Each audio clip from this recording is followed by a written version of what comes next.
Hi guys! Welcome to our vlog!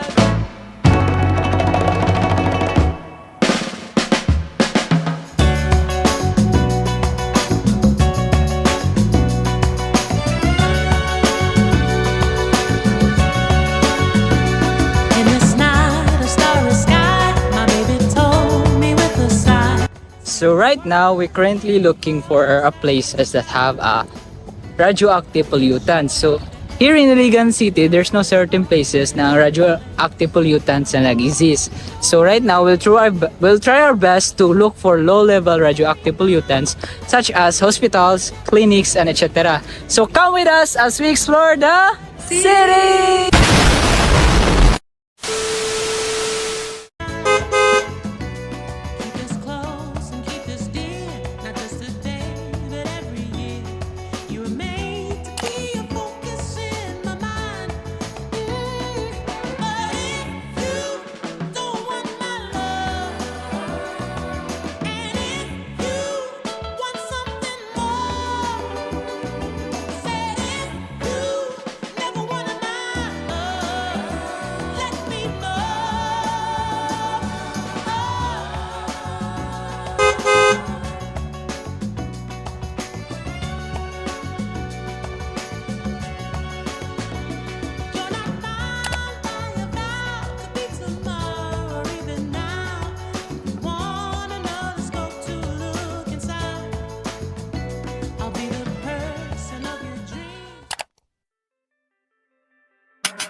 Of radioactive waste are being dumped into the Atlantic Ocean 120 miles from the coast of New York City.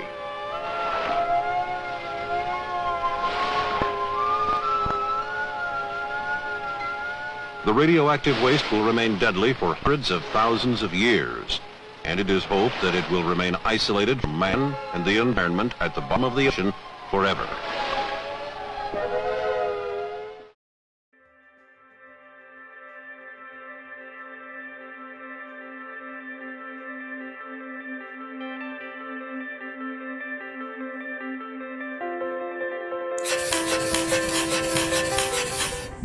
Radioactive pollutants are substances that release radiation into the environment, taken from sources like nuclear power plants, medical wastes, nuclear weapons, and even in mining industries. This kind of pollutants can contaminate air, soil, and even water, causing serious health risks for humans lasting for many years. Now that we know what radioactive pollutants are, come with me as we take a closer look of its examples. Let's go! So, one example of a radioactive pollutant is from nuclear power plants.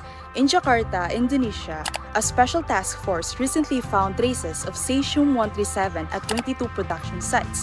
These substances can remain active for decades, polluting soil and water, entering the food chain, and posing serious risks to both ecosystems and human health.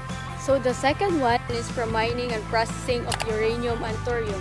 Extracting and refining these radioactive minerals produce waste that can leak into the soil and groundwater, exposing nearby communities to radiation.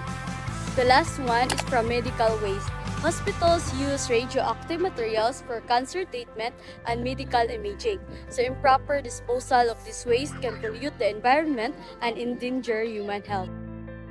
So those are the examples of radioactive pollutants.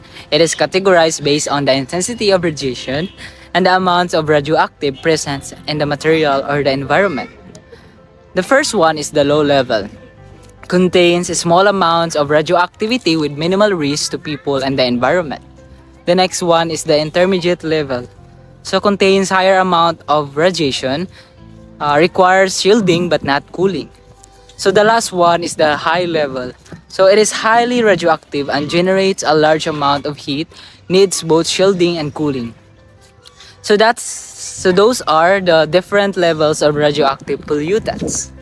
And that's it for today. Remember to keep the energy high but the radiation low. See you